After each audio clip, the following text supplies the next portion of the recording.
Boss movie release ಆಗಿದೆ. ತುಂಬ ಖುಷಿ ಆಗ್ತಾಯಿದೆ. ಯಾರು ಕೂಡ ಫ್ಯಾನ್ ವಾರ್ ಮಾಡಬಾರ್ದು ಅನ್ನೋ ಇಂಟೆನ್ಷನಲ್ಲಿ ನಾನು ಡಿ ಬಾಸು ಮತ್ತು ಪುನೀತ್ ರಾಜ್ಕುಮಾರ್ದು ಡ್ರಾಯಿಂಗ್ ಮಾಡ್ಕೊಂಬಂದಿದ್ದೀನಿ. ಇದು ಪೇಂಟಿಂಗ್ ನೋಡಾದ್ರೂ ಫ್ಯಾನ್ ವಾರ್ನ ಸ್ಟಾಪ್ ಮಾಡಿ ಅನ್ನೋಕ್ಕೆ ಇಷ್ಟಪಡ್ತೀನಿ. ಇದು 3 ಡೇಸ್ ಆಯಿತು ಮಾಡಿ. ಇದು ಕಲರ್ ನಾರ್ಮಲ್ ಪೆನ್ಸಿಲ್ಸಲ್ಲಿ ಮಾಡಿರೋದು, ಇದು ಕಲರ್ ಪೆನ್ಸಿಲ್ಸಲ್ಲಿ ಮಾಡಿರೋದು.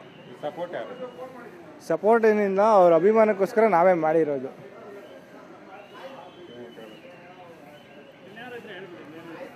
ಇನ್ನೇನಿಲ್ಲ, ಎಲ್ಲರೂ ಫ್ಯಾನ್ ವಾರ್ ಮಾಡೋಕ್ಕೆ ಹೋಗ್ಬೇಡ್ರಿ, ಕನ್ನಡ ಮೂವಿನ ಬೆಳೆಸಿ. ಇವಾಗ ಸೋಷಿಯಲ್ ಮೀಡಿಯಾಗಳೆಲ್ಲ ಹಾಕ್ತಾರಲ್ಲ, ಅದು ನೀವು ಸೋಷಿಯಲ್ ಮೀಡಿಯಾದಕ್ಕೂ ರಿಯಲ್ ಲೈಫ್ಗೂ ಏನದು?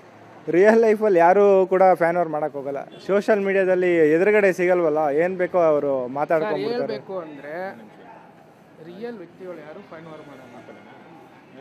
ರಿಯಲ್ ವ್ಯಕ್ತಿಗಳು ಯಾರು ಫ್ಯಾನ್ ವಾರ್ ಮಾಡೋಕ್ಕೆ, ಯಾಕೆ ಇನ್ಸ್ಟಾದಲ್ಲಿ ಕುತ್ಕೊಂಡು ಫೇಸ್ಬುಕ್ಕಲ್ಲಿ ಕುತ್ಕೊಂಡು ಟ್ರೋಲ್ಗಳು ಮಾಡ್ತಾರೆ ಹೊರತು ರಿಯಲ್ ಆಗಿ ಬಂದಾಗ ಯಾರೂ ಮಾಡಲ್ಲ. ಯಾಕೆಂದರೆ ಅವರು ಅಭಿಮಾನಿಗಳೇ ಆಗಿರಲ್ಲ. ದರ್ಶನ್ ಅಭಿಮಾನಿಗಳು, ಪುನೀತ್ ರಾಜ್ಕುಮಾರ್ ಅಭಿಮಾನಿಗಳು ಯಾರೂ ಆಗಿರಲ್ಲ. ಅಂಟಿಕ್ಬೇಕು ಅಂತ ಮಾಡ್ತಿರೋ ಕೆಲಸ ಅಷ್ಟೇ. ಅಂಥವ್ರಿಗೆ ಎಷ್ಟು ದಿನ ಮಾಡ್ತೀರಾ?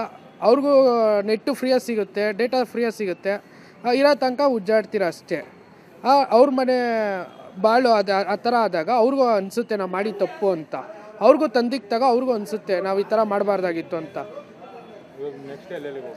ಸರ್, ಇವಾಗ ಕರಿಯ ಮೂವಿಗೆ ಹೋಗ್ತಾ ಇದ್ದೀವಿ, ಪ್ರಸಾನ ಅದು ಮುಗಿಸ್ಕೊಂಡು ತಿರ್ಗಾ ಇಲ್ಲಿಗೆ ಬರ್ತೀವಿ. 10 ಗಂಟೆ ಇಲ್ಲಿ ನೋಡ್ಕೊಂಡು ಹೋಗ್ತೀವಿ.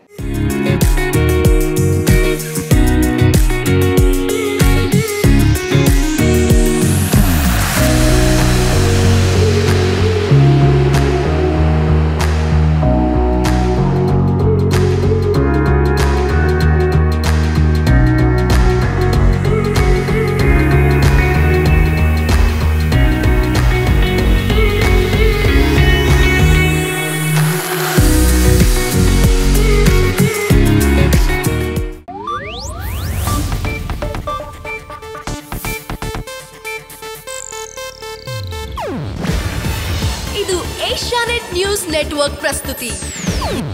ನೀವು ನೋಡ್ತಿದ್ದೀರಾ ಏಷ್ಯಾನೆಟ್ ಸುವರ್ಣ ನ್ಯೂಸ್.